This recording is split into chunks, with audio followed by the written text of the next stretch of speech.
a lot of things are happening right now in the Middle East. Iran is right now, as we speak, trying to change and undo the peace that President Trump brought to the Middle East. Let me update you guys.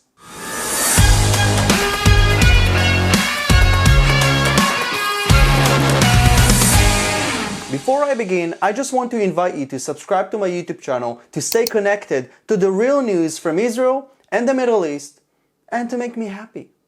It's about time you make me happy. No, I'm just kidding, but subscribe. A lot of things are happening in the Middle East. We have seen a dramatic change among Arabs who are realizing that we Israelis are not the monsters that they were told we are. Arabs are extending their hand for peace with Israel.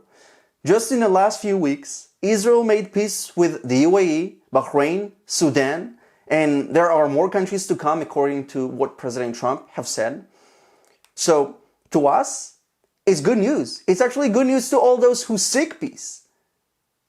But this new era of peace in the Middle East is horrible news to Iran's regime, for example. It terrifies them so much that they are trying anything to undo the things President Trump did in the Middle East in terms of peace. Let me read you this tweet by the Foreign Minister of Iran, Javad Zarif.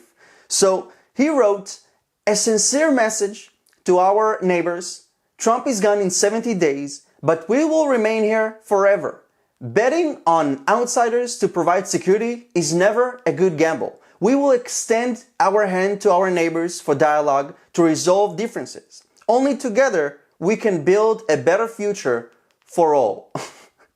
Now, this is so hypocritical in so many ways. This is actually how I reacted to this tweet.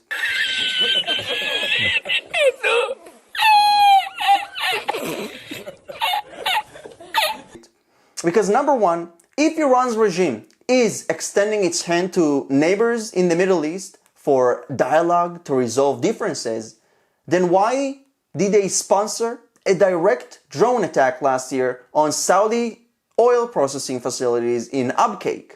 Why are they sponsoring the civil war in Yemen? Why are they training Hezbollah in Lebanon? Why are they supporting Hamas in Gaza? Why are they threatening their neighbors? Why are they declaring time and time again that Israel will be destroyed? جمهوری اسلامی تل آویو و حیفا رو با خاک یکسان خواهد کرد.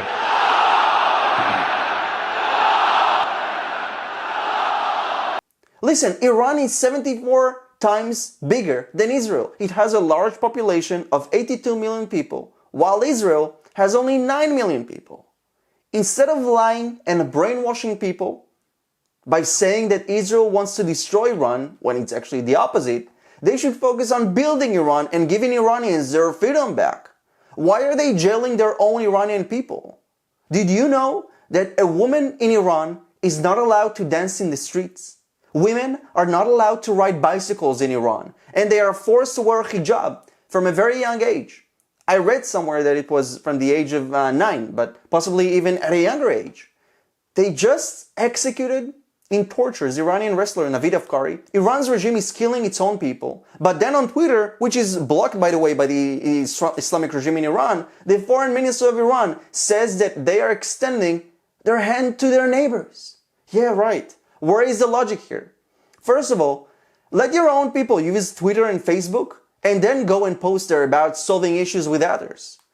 Listen, ever since the Islamic Revolution in Iran in 1979 occurred, the Islamic regime showed aggression instead of extending its hand for peace and solving problems. On social media, Iran claims to be tolerant, but on the ground, it says think and act like us or be in trouble.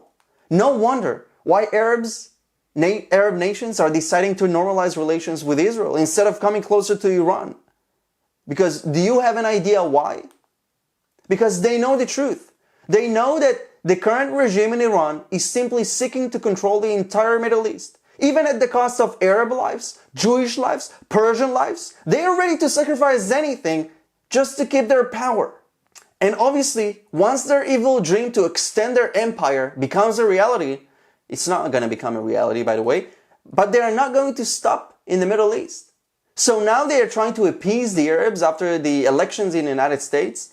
Now that they think there is an opportunity to undo the peace in the Middle East, everything that President Trump had done. I actually think that the most hated person by Iran's regime was President Trump. President Trump was very tough with the regime in Iran. He applied heavy sanctions to force the regime to stop the funding of terrorism.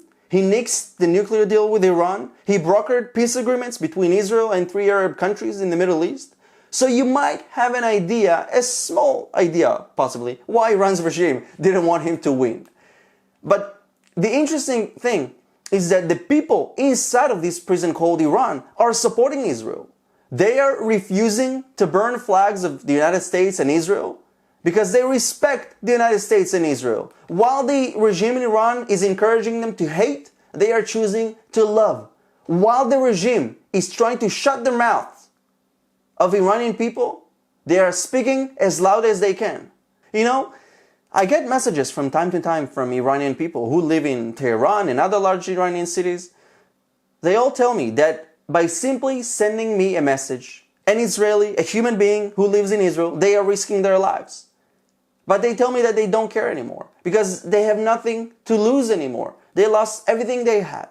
Hope is the one thing that they still have. The free people of this world must support the noble cause of the Iranian people. There is nothing I want to see more than peace with Iran. As an Israeli, I want to see peace with the Iranian people. I don't hate the Iranian people. I hate the Islamic regime that is ruining their lives and the Middle East.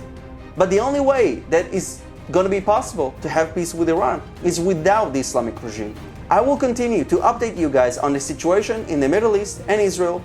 Don't forget to subscribe to my channel to stay connected to the real news.